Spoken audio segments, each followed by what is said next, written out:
Now that we have some drive tubes, let's talk about how to put it together virtually so the computer knows which pieces connect to each other. So we're back at the screen in the Part Studio. So this kind of looks like the pieces are together, but it's really just laid out for context. The computer actually doesn't care where these pieces are. So we'll see that in a second because we're going to go over to this assembly. And the first thing I'm going to do is right click on the name, and I'm actually going to change it to be drive assembly. And the next thing we're going to do is bring in those parts that we were just looking at. So there's an insert button up here, or you can type I. By default, it comes up with things that are in the current document. Usually the first thing you want to insert is Part Studios. So the one we were just looking at here is drive tubes. The little arrow on the side will let you see individual parts inside. But if we actually just click on the entire thing, it will bring in all of the parts from that studio. So let's just drop that in right here. So I single clicked that to get it in, and then just clicked again in our workspace to get it, get which parts we wanted. In this case, we kind of took the lazy way out by not drawing another front tube because it's the same piece. So to get another one of those, we just single click here. Now we have one of those in our drawing. And the other part that we need is some gussets to hold it together. So we're going to take this, and I'm just going to insert, let's go with 4 of those for right now.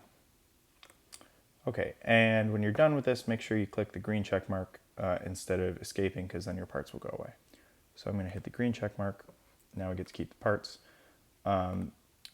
Let's get rid of this back tube. So you can either right click here and delete, or we can go over to the instances. So before this said features, but now it says instances because we're no longer talking about making types of geometry. Now everything is going to be about how do you put the solid objects together. So I'm going to right click here and delete that since we don't need the back tube anymore. Okay, so let's get started with assembling. So this, it's not very important actually where these are on the screen right now, but if we did want to move them, when you click on a part, you get this all these dimension thingies. So the way you use it is like if you want to, so this is for moving in one axis at a time. So if you click and hold, then you can just drag it along with you. If you wanted to, I'm going to click away to hold that position. If you want to free rotate, you can also use the rotation axes like this. One thing I've noticed with this software, so I'm going to undo that, is the rotate is a little bit taxing on whatever is rendering it. So, and most of the time you really don't want to free rotate anyways, so it's actually a lot faster to right click on this and then up at the very top it says rotate 90 degrees or rotate 180 degrees. So for instance, we can just turn like that, and that would help us, maybe if it helps us think about how to assemble. But it actually doesn't matter if the part is in the correct rotation when we start assembly. So I'm going to undo that.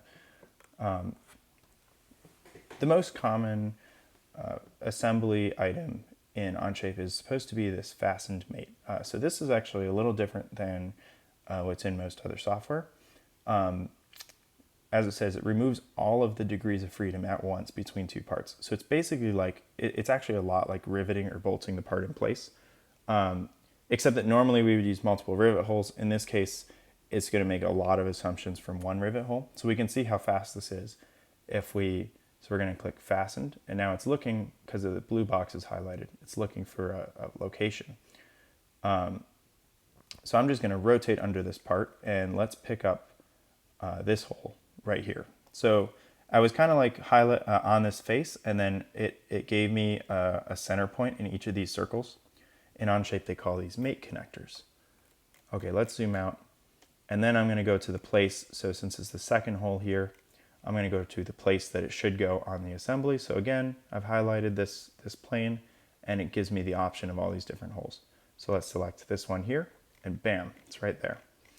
And this is actually the correct orientation for this part. So let's click OK on this one. What you'll notice is that now these are not in the correct orientation. So let's use the tools to fix that. So I know that this hole is actually going to go, let's see, that's the inside hole. So that's actually going to go to this point here. Now, we have two problems here. It's in the wrong orientation. It's like upside down in the wrong orientation, and it's out of rotation.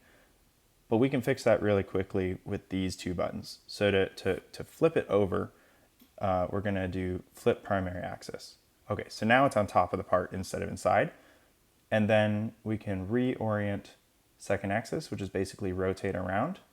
And now it actually is in the right place. And we click green check mark. So I'm going to X out of this fastener for a second. So at this point, if we were to drag this bar around, those two pieces are attached to it rigidly.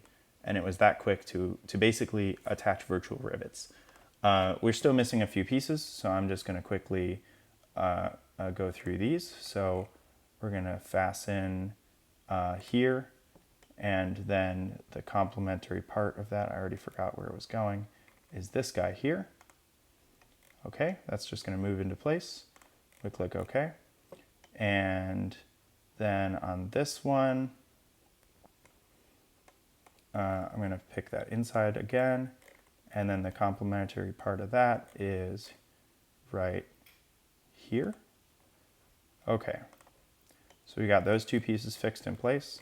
Now we can do our back bars. So in this case, I believe this hole is going to attach to this hole. It's not in the right rotation, but if it's inside of the part. So let's flip this and then rotate it twice, and now we're in the right place. And then we need, so this is supposed to go inside, so we're going to pick, it's actually going to want this hole, which is going to go, sorry, I gotta think in 3D for a second. So this hole on the inside is going to go here. And then if we rotate it twice, that's in the right place. So this last part,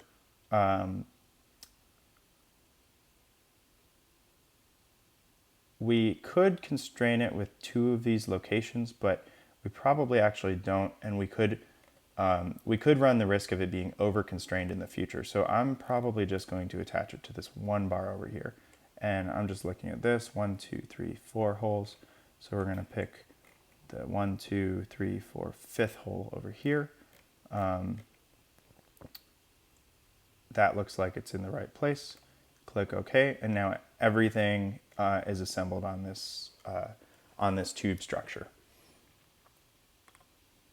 Great, so let's move on to, we would like to put some actual drive elements in. So these parts we mostly buy from third-party vendors, and thankfully another team has actually spent a lot of time inserting this stuff into Onshape, just like we had in our 5026 library for SolidWorks. So to get to those parts, I went to Insert, and then I changed it to Other Documents, and we can start by typing MKCad. And then you can see that they have a lot of different libraries for pretty much everything that Vex or McMaster sells. This is all contributed by another team. So we don't have one right now, but I anticipate that if there's anything missing, we'll probably create another 5026 lib that has other parts that maybe we got from other vendors or whatever. So I'm going to just I know that they have a sub thing called Gearboxes, so I'm going to grab that one right here. Okay, so under Gearboxes, they've imported a thing that we commonly use called 3-sim ball shifter with third stage. So I'm going to grab that whole collection of parts. going to take a minute because there's actually it actually has all of the gears and everything inside of the gearbox. But once it loads the parts, it's pretty quick. So we'll drop that over here. Going to click that green check mark to make it go away. So you'll notice one thing, or maybe a few extra things over here in the instances, and as in it imported every individual screw and gear into our main feature tree. So that's maybe not the best. And another problem with this is that you can see that it doesn't move as one piece, right? Everything is moving individually. So there's a couple opportunities that we have to fix this. If we just want to fix everything together, you can highlight all these elements. And one of the kind of more powerful mate tools is just called group. So, and it's going to pop up a box. Since I pre-selected everything, everything that I had selected is automatically in the box. It shows up under the mates over here if you want to get rid of it later. And click the green box. And what this is doing is making it so that everything will move together. And as well, if you mate to something on here, everything will go to the correct position together. What this doesn't fix is that we still have lots of things over here in the instance table. So the way to effectively get folders in your instances is to create sub-assemblies. So let's back out of here real quick. I'm actually going to undo the fact that I ever put this in the first place. And now we're going to go to our create element, and I'm going to create an assembly for us. So we may need to do this when we bring in third-party pieces, like if it's gearboxes or pneumatics assemblies, things like that. Or even if we want to create our own sub-assemblies of our own parts. So I'm going to repeat what I just did before. I'm just going to bring that gearbox back in. So I went to insert other documents, MKCad, space, dash, space, gearbox. Okay. Let's bring in that sim ball shifter base kit with third stage. Plop that right in here. And the first thing I'm going to do is group that. Okay.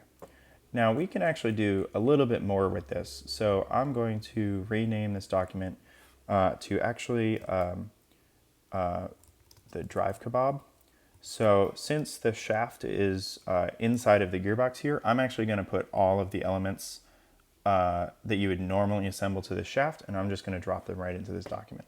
So you can see that, so the drive tube is going to go here.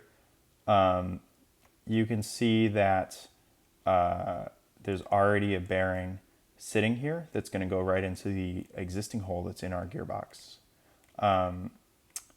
So then what we're going to do is insert a few more parts. So I'm going back to this. So now I'm going to go to MKCad wheels. Okay, and on this robot, it was actually designed for the 6-inch WCP pneumatic wheel. So let's drop one of those in. Great.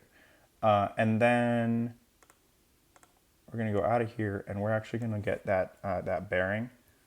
We need that too. So let's go to MKCad bearings, and I happen to know that we're looking for, so this shaft is 1/2 inch hex, so we're looking for that 1/2 inch hex 1.125 inch flange bearing. So we're going to insert that guy down here. Okay, great. Okay, hopefully this is a part by itself. If it was a multi-part item, then we could group that up and it would move together. So let's get back to mating things together here. Even though this isn't strictly a bolt hole, we can still use the Fastened Mate to fix these parts together. In this case, I'm going to, I'm actually going to pick these parts kind of carefully. I'm going to go to this face, and what I'm looking for is actually the center of this, basically the center point of this circle on this face. I think that's what this is.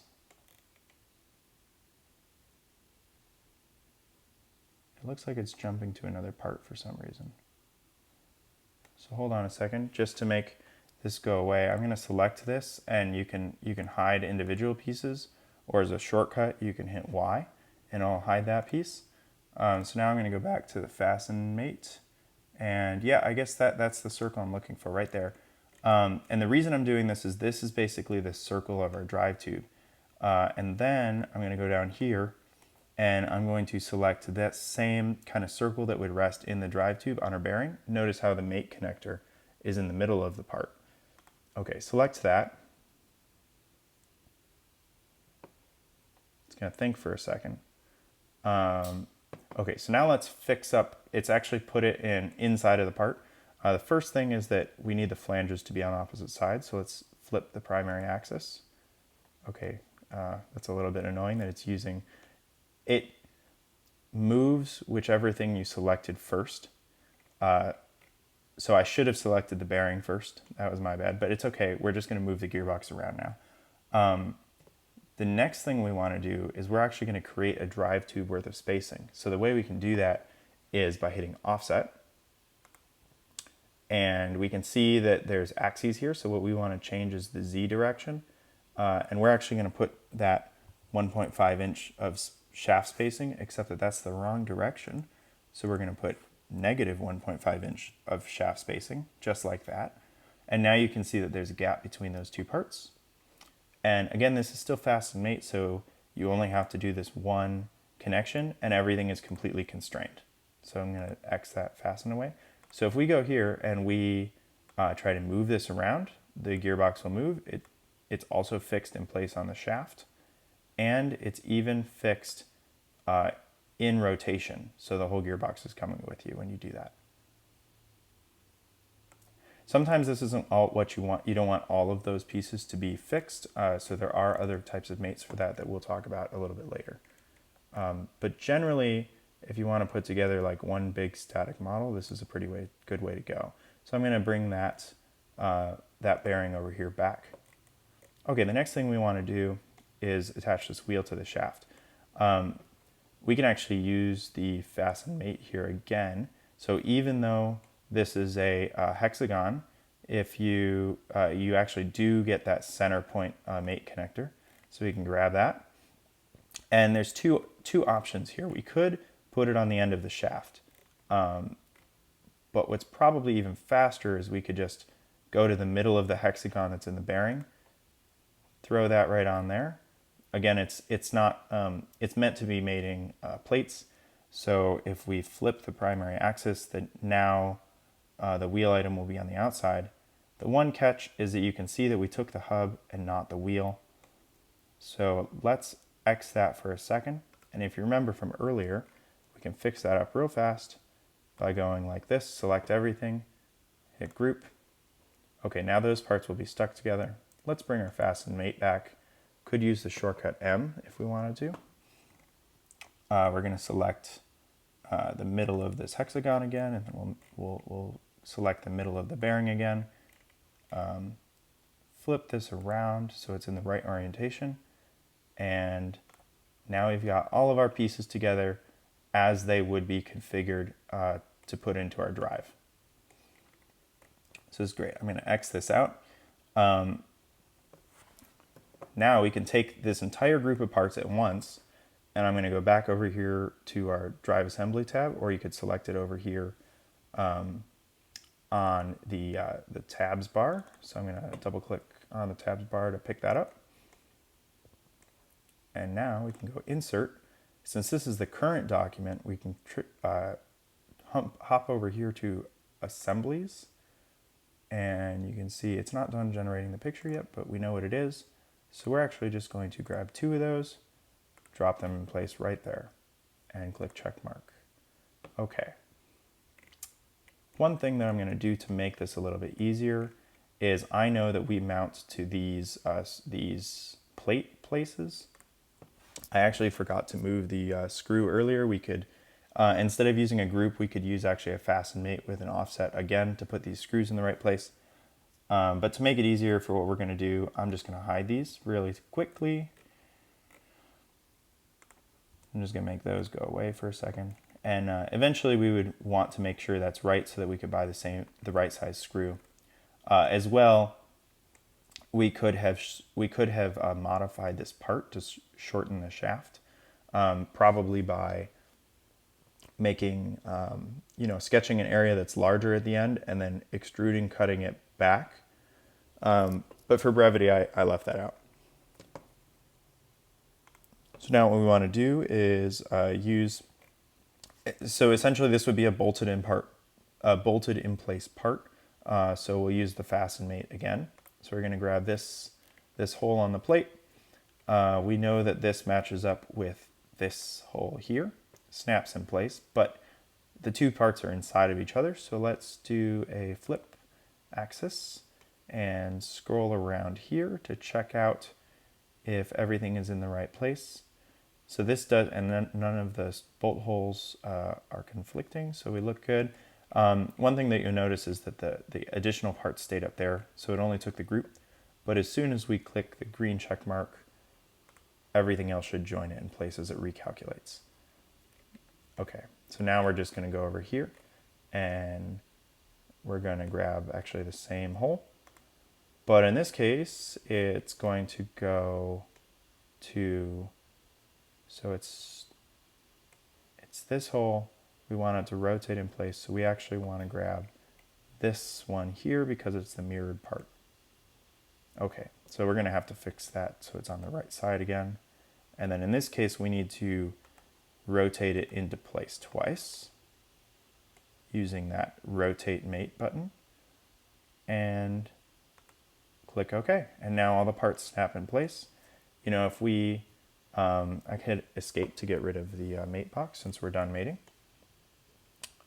So you can see that in this case, the gearboxes are not actually assembled to be mirrors of each other. We would have to go and make a mirrored copy of the gearbox if we wanted to do that. But this will get us pretty far in our design, so I'm not going to worry about that just yet. And also if we hid the wheel components, you could see that the bearing, because we preset the location of this, it is in the right place relative to the tubes. So we could have assembled each of those pieces manually if you wanted to put the gearbox in first and then assemble it on top. But typically the way we put our drive bases together is we make these things called the drive kebab and the wheel kebab, and it has like a shaft with all of the parts attached to it, and we just drop them into the main assembly as one piece. Okay, so this illustrated how to put together mates of parts that are already designed to bolt together or rivet together, and they already have mating holes. But sometimes this isn't always the case. So let's say we had a more hypothetical situation, like you want to, we want to lay out like a bunch of electronics in this area. So there are some mates that have fewer constraints. Like for example, if we want everything to just be kind of floating on a base plate somewhere, we could use the Planar Mate right here. So let's do that. So we're going to insert. Let's just throw our parts in hypothetically. Thankfully, MKCad. So we again are doing insert other documents. MKCad Electronics actually has a lot of really cool parts that they called Simplified Electronics. So if we scroll down here, you can see things like Simplified Battery, Simplified PDP, and these render a lot faster, and they have text on top so that if you create a drawing view, which hopefully we'll talk about later, in 2D, it will be very obvious what the part is.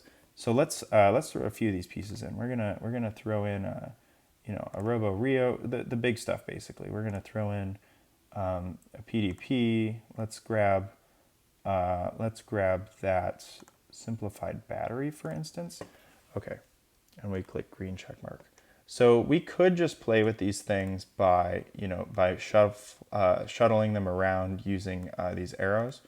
But to make our life just a little bit easier, what we can do is use a Planar Mate, and I'm going to pick one tube to always use. I guess it doesn't matter too much, but I'm I'm just going to pick the surface of this tube, and then I'm going to pick the surface of this item and see how they're kind of floating, and they're basically inside of each other right now. That's exactly what we want. So I'm going to click check mark OK. I should have selected them in the other order because everything jumped over.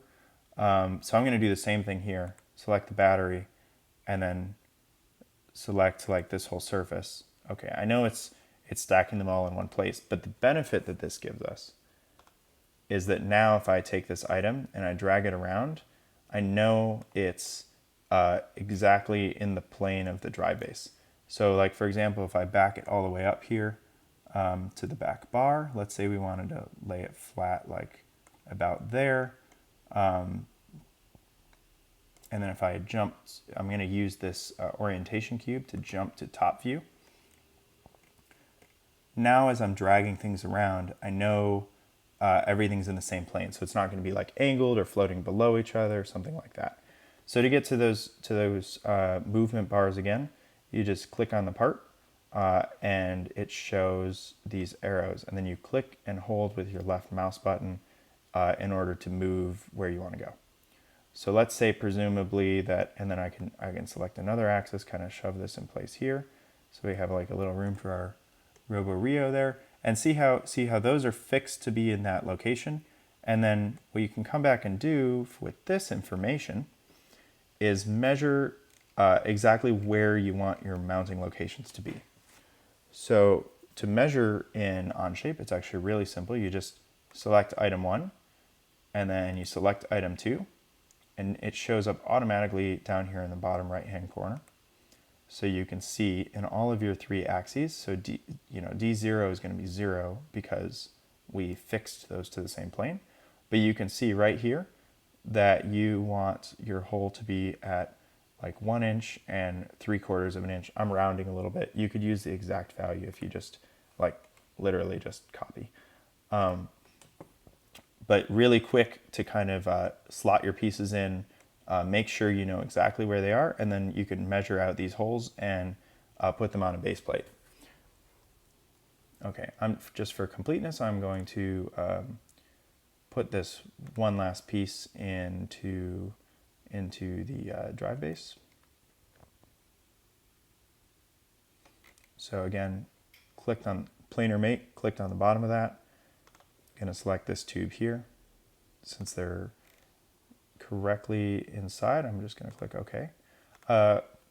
Just take a moment here to show that if we move this piece, it's still freeform in this axis. So we could rotate like this, as well as if we right click on here, you can rotate 90 degrees real quick. And then back that right into our space available right here. Okay, and then click anywhere else, and it will accept the location for those parts. I'm just going to jump to this view here. And now you can see that we've already created a hypothetical packing for where these items would go. Let's talk about a few situations where the Fastened Mate might not work. So I've prepared a couple parts over here in another hypothetical assembly. And in this case, we've used a Fastened Mate to put this part together. However, there's some, when we were moving the Fastened Mate around, there was a button that lets you go 90 degrees, 90 degrees. That works really well for a lot of situations, especially if you drew all of your parts together in the same part studio. Even if you have angles, the coordinate system will be the same. But in this case, this is actually an imported part from the 2019 robot in SolidWorks. So as you're reassembling it, if you're kind of putting the pieces together from scratch, you may run across a situation like this. So let's say, I know that this is supposed to attach to here, but then when we go and rotate, there's no orientation that actually puts it in the right place. So that's okay. The Fastened Mate doesn't work for everything. In this case, what we can do is treat it more like a traditional usually the traditional concentric mate, which is more like an axle or a pin going in place. So that's called a Revolute Mate here. It's basically made for putting axles in holes. And so we're just going to pick the same parts. I'm going to pick this guy and then this hole over here. And so that lined up, but you'll notice that it doesn't carry the information about exactly where it is. And we can actually see that because if we then take our arrows, we can rotate this part freely around. To fix this, we just need to install one more mate. One thing that you might notice is that if you drag this way, it actually does fix it in place. So this is a perfect mate to use for things like arms, axles. It will fix it in place along the axis, but not in rotation. That way you can still show off that you have rotation in your assemblies, per se. We'll look at another example of that in a second. But to fix this completely in place, all we have to do here is add one more mate. So it's basically like holding it in by two pins, which is actually exactly what happens in the real world with rivets. So we just hit here. It looks a little out of place here, but if we click the green check mark right now, then it snaps into place and it has completely solved it. It will throw an error at you if it was not able to find a place where it could possibly go. That's a situation that they usually call over-constrained. But in this case, you can see that it actually did snap in place correctly. And now these parts are fixed together. And if you rotate, it takes the entire arm with it at once.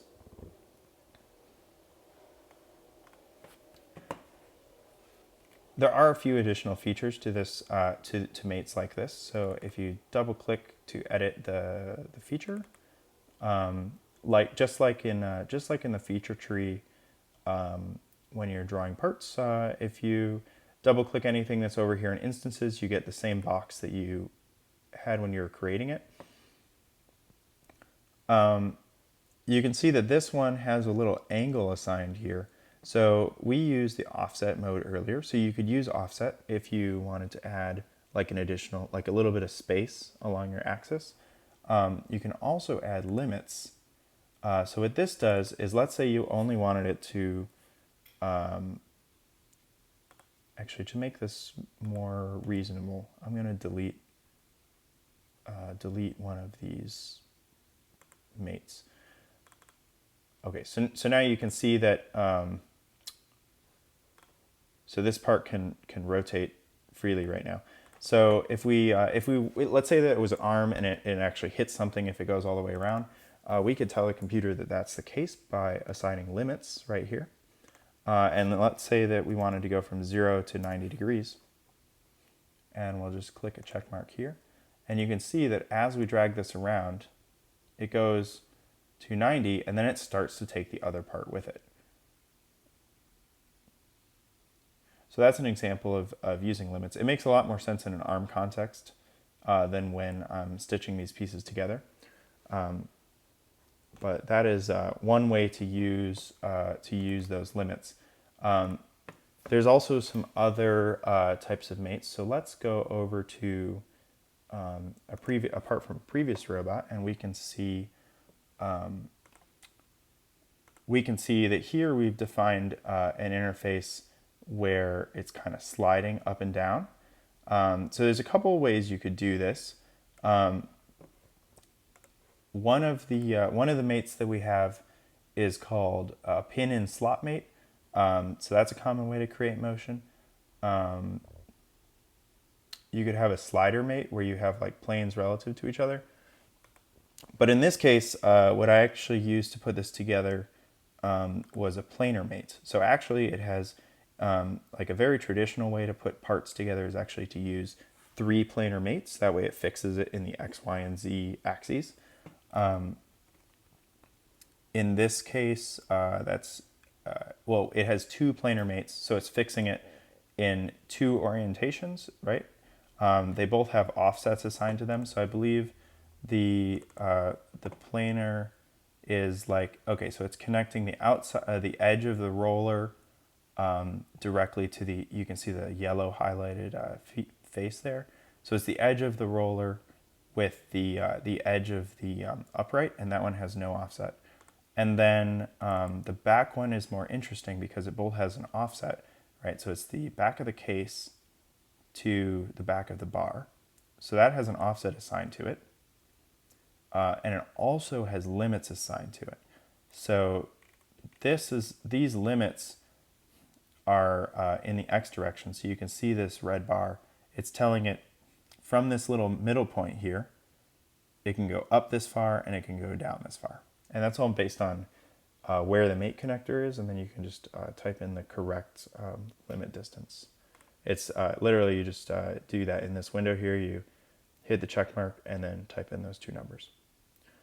You can also animate it, just like, okay, well, it's only looking at the 1 degree of freedom that's available in this. So maybe we'll just ignore that we hit play button.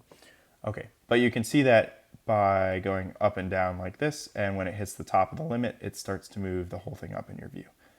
And when it goes down to the bottom, it starts to drag the rest of the assembly. All those things together are how you get an assembly that looks like this, so that if you drag this down, you can see that this moves up and down like this. There's a lot of pieces in here, so it takes a minute to compute it, but if you keep dragging it, it basically stops. That's because when we put the drive base in, we added an additional field called fixed. So that lets us, that makes it so that it doesn't like keep moving along. It just stops when you drag up there. So I believe like one of the wheels or something is fixed. Yeah, one side of the drive base has fixed assigned to it. And that makes everything else move relative to it. Okay, and you can see that the arm is going through things, so that does not have a rotation assigned to it. But if we take like this part up here and we go rotate on here, okay, that also doesn't have a limit attached to it. But you can see how very quickly these pretty simple mates start to become a really powerful tool where you can hypothetically move this around and see if it hits anything inside of the robot. So as long as you have everything modeled closely enough to what you're really going to build, it helps you solve through hypothetical situations that maybe you didn't have enough time to look at in the raw design.